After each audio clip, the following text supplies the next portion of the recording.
April the 6th, 1909. Charles and Ella Branham at their humble log cabin near Burkesville, Kentucky.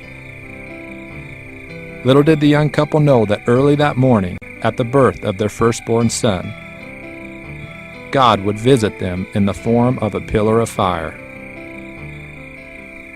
By this amazing sign, God would recognize this newborn baby as the vessel chosen to bring forth a message to God's children in these last days.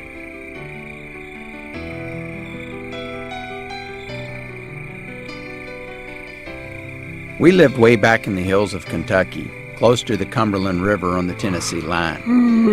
Our little log cabin didn't span over 20 feet wide and was made out of logs that were all chinked together with mud.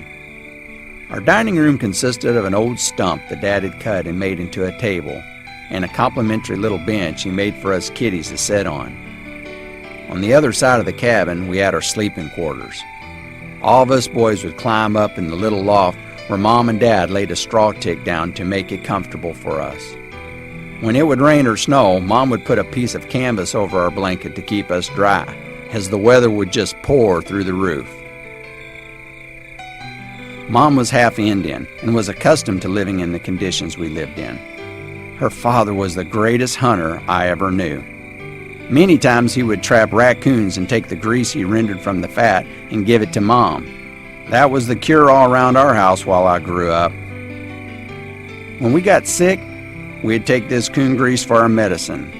While we slept many times, us kiddies would get so much matter in our eyes until we'd be swollen shut the next morning.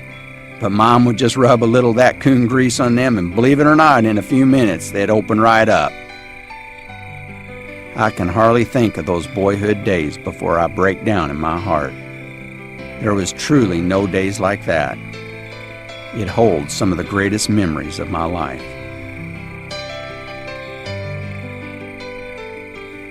My family was the poorest of poor in those days, however. We didn't have running water, electricity, or even a floor in our home. We'd take our baths on a little wash bench tacked to a tree just outside the cabin. Dad had a little mirror hanging just above the wash bench and would use it to shave with. He'd take a bunch of corn shucks and tie them together and use it to apply the homemade soap my mom made to his face.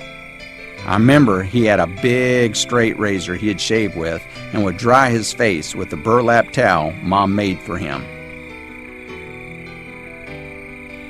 He is a very strong man. When he would roll up his sleeves, I'd always admire his muscles that they would just wad up in his arms.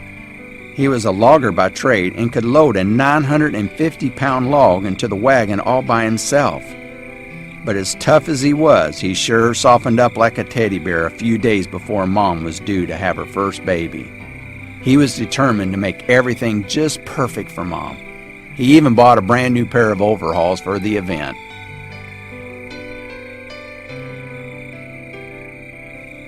The exciting young couple must have been very careful to do everything they could to prepare for a newborn baby.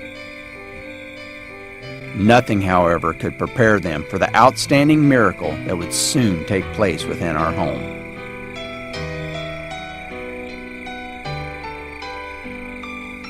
Early in the morning on April 6, 1909, as the sun began to peep over the hill, and a little robin was singing nearby with everything he had in him, the Lord Jesus allowed me to be born into this earth.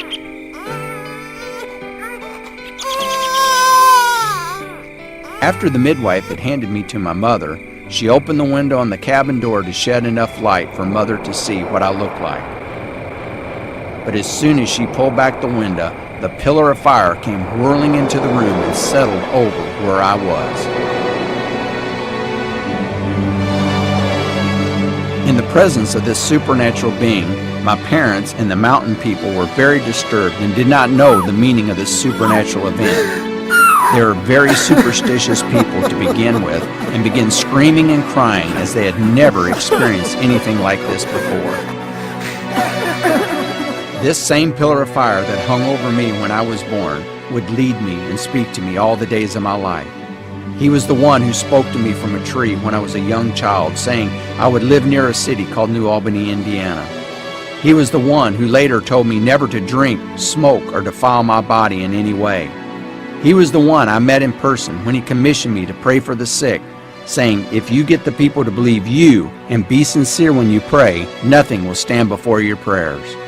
This same light that has followed me all the days of my life is the same light that was with Moses as he led the children of Israel through the wilderness, and the same light that smote Paul blind on the way to Damascus. For he truly is Jesus Christ, the same yesterday, today, and forever.